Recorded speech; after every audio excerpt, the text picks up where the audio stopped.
part in the Interruption, but I'm Pablo Torre. Wilbon in New Orleans, me in Miami. So, Tony, where are you? Tony Kornheiser, the Galapagos. It looks so much like my basement here, doesn't it? Looks like my basement. Tropical, yes. The Galapagos, they have those giant turtles, don't they? Giant tortoises from the Galapagos Islands, I believe. Almost as old as you, I'm told, those tortoises. Yeah. Bigger and older to some degree. Welcome to PTI, boys and girls. Wilbon has betrayed you. So coming to the rescue is our great friend, the host of the podcast, Pablo Torre Finds Out, Mr. Pablo Torre. There you go. Let's get some applause. And we begin today not with any more NBA trades, but with the Super Bowl, which has been mostly out of the news all week because of Luka Doncic. The Kansas City Chiefs are 1.5-point favorites over the Philadelphia Eagles. Both teams won 17 games this year. They are not surprises getting here. Pablo, what are you looking for, and who are you leaning towards? I'm going to take the Chiefs, and I am stunned that this counts as a less than obvious choice at this point, Tony.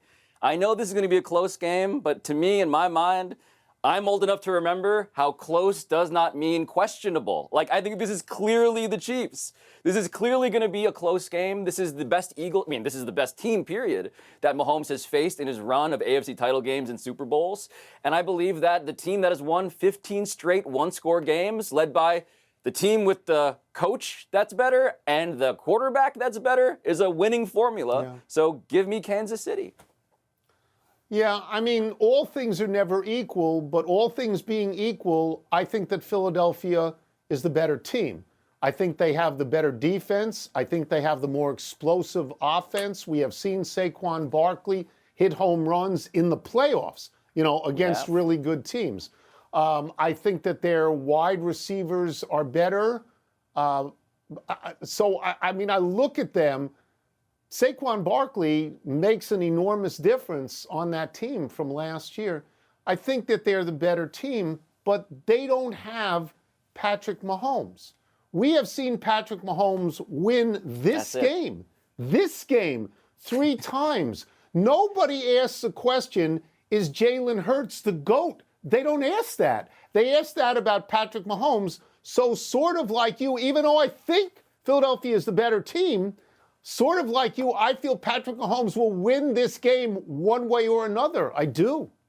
Yeah, look, I buy into what is not mythology about Mahomes. It's that when the game is most important, he is at his best. He finds ways to win under pressure. And I want to make it more than just Mahomes, even more than Andy Reid, who, by the way, if he wins this game, Tony, might have a very plausible claim to be the greatest coach ever.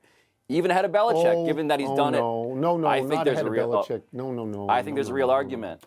There's a real argument there. There's a real argument. But his assistant coach, right, Steve Spagnuolo, I believe that Spagnuolo might become the first assistant exclusively to go into the Hall of Fame, right? So when you have the architect of a defense that can do that, I just think the Chiefs, those guys plus Chris Jones, the Hall of Famers plus Kelsey, like I like the pedigree, I guess is what I'm saying. And I think it's not that it's not that close in that regard. Let me point one thing out, though. Philadelphia is not afraid of this stage. They've been to the Super Bowl 3 times in the last 6 or 7 years. They won one of these things, and they've still got a couple of carryover guys. So, I think Philadelphia is the better team. I just don't think they're going to win. I don't think they're going to win. Yeah, I can hear Philly being very, very mad at me, and you, I think, at this point. But the vote for NFL MVP, Tony, there was a bit of a surprise there. Josh Allen topped Lamar Jackson, becoming the first player in 21 seasons to be named MVP without being named first-team All-Pro, an honor Jackson had earned. The same voters, by the way, determined both awards. So did Josh Allen, Tony, deserve to be named MVP over Jackson? Okay, so let me just say that on my ballot, if I'd had a ballot, I would have had 3 people clearly ahead of everyone else. I would have had Josh Allen, Saquon Barkley, and Lamar Jackson in alphabetical order. I would have voted for Saquon Barkley. He had a tremendous year, could have, maybe should have, more rushing yards in 1 year than anyone ever. Last year the Eagles collapsed towards the end of the season. They made one change. They got Saquon Barkley, and they did not collapse this year. But he also worked with the best offensive line in football, so he had help. Lamar Jackson has better numbers than Josh Allen. His touchdown to interception rate is better. His total amount of yards while rushing is better. But he had Derrick Henry. Derrick Henry is tremendous. You have to game plan for Derrick Henry, and I think that gives Lamar Jackson a certain amount of freedom. Josh Allen didn't have this stuff. He didn't have Pro Bowl wide receivers. He did not have running back threats. He did not have the best offensive line in football. So whatever Buffalo got, Josh Allen did that, and that's why I wouldn't have voted for him, but I'm okay with it. I'm okay with it. The three names you mentioned, I think you're right. That's the tier at the very top. Any of those guys, I'm not losing sleep. But I just want to discuss what the difference is between first-team All-Pro and MVP, because it's interesting, right? We've sort of isolated a variable here. What's the difference between being the best quarterback on the first-team All-Pro team versus the most valuable player? And it tells me, Tony, that MVP is more of a story award, right? Josh Allen won bigger games than Lamar Jackson in the regular season. Josh Allen came into the league criticized by all of the writers who ended up voting for him for MVP for being inefficient and inaccurate. This was the most efficient and accurate season of Josh Allen's career. And he was one of the best guys in both regards in the entire sport. So to me, it feels like a career achievement award in a sense, which is, again, different from maybe some other people's definitions. But the difference seems to be there's a justification for rewarding him for not having won it before. That first-team All-Pro thing, the best quarterback is Joe Burrow, and the best player is Patrick Mahomes. So, I don't know how those work off each other. I mean, I'm okay with the MVP award. I'm okay. In a story we broke in our first segment, the Super Bowl will be played on Sunday, so we have rushed to book our great friend, ESPN, NFL, and college football analyst Booger McFarland, wearing a shirt from High Grove in Florida. Let's start with this. You told us right on this show, Steve Spagnuolo was going to blitz the Bills late, and he did. You're obviously a student of Spags. You know what he's going to do. Do you have any insight? Do you have any predictions as to what he's going to do to defend against the Eagles? Well, let me see what Nostra Booger can come up with this time. Something tells me he's not going to let Saquon Barkley beat him. And so what does that mean? That means it's simple math. If they have 7 blockers, you have to have 8 defenders to stop the run. So he's going to bring an extra safety down and dare Jalen Hurts to beat him. I think this game comes down to anybody besides Saquon Barkley beating the Kansas City Chiefs. And I think if you're the Eagles, you got to get the running game going at all costs. But Steve Spagnuolo knows that he's going to commit a lot of guys to the run. So, Tony, here's what I would say. If you're an Eagle fan, if you're part of the Bird gang, if the Eagles are going to win, the MVP is not going to be Saquon Barkley. I think the MVP is going to be Jalen Hurts, A.J. Brown, Devonta Smith, Dallas Goedert, because Steve Spagnuolo is going to employ the old Bill Belichick theory. I'm going to make you play left-handed. And for the Eagles, that's the passing game, that's Hurts, that's somebody outside of Saquon Barkley. Booger, I want you to just be yourself here for a second, because Jalen Carter plays the position you did. And he's on the mend from an illness. He's out, seemingly, or at least he's recovering. So what is his importance to the Eagles? What do you see in his play that makes him so crucial? Think about the importance of guys like this, Tony and Pablo. This is going to be right in your wheelhouse, Tony.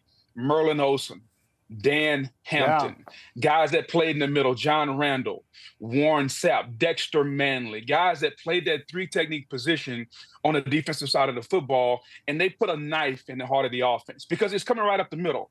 They often say the shortest distance between 2 points is a straight line. And for a defensive player, that's right up the middle. So Jalen Carter, like, he's that young defensive tackle. Now, is he as good as those guys I named? No, not yet. But he's got the talent to be as good as the guy on the other sideline in Chris Jones. And so he's going to be the knife through this defense. He's going to be the engine that makes this defense go. If you don't hear the name Jalen Carter early and often and consistently throughout the game, that is a problem for the Philadelphia Eagles. The other big name to talk about, Cam Jurgens, the Eagles center. Talking about the O-line now. He, of course, was out for the NFC title game. Back issues, Booger. If you were to attack Cam Jurgens, right, you're lining up across from him. How are you doing it? What's your strategy? I'm going to attack the thing that maybe you don't have, Pablo. See, Tony and I are old grizzled veterans. We got a backbone. We got a spine. I don't know if you have that. Like you're too young. You still have a gristle, Pablo. See, Tony and I we got backbones. And so I'm going to attack Cam Jurgens, and I'm going to power rush him. I'm going to force him to anchor down and use those back muscles and to see how healthy that back is. And the way you do that is you do it with power. You make him engage those butt cheeks and those back muscles, and let's see how healthy he really is. And if he can do it one time, can he do it 10? And if he can do it 10, can he do it for 3.5 hours on Super Bowl Sunday? So I'm going to test him early and often. No offense, Pablo, but Tony and I are more seasoned. Our muscles are more toned. Our spine is a little bit more hardened. Your butt muscles have been activated. I get the drift. Yeah. Yeah, seasoned. That's how I think of myself. Seasoned or over-seasoned. So old that I am over-seasoned. All right, we get you out of here on this, Booger. With everything that you've said, which way are you leaning in this game?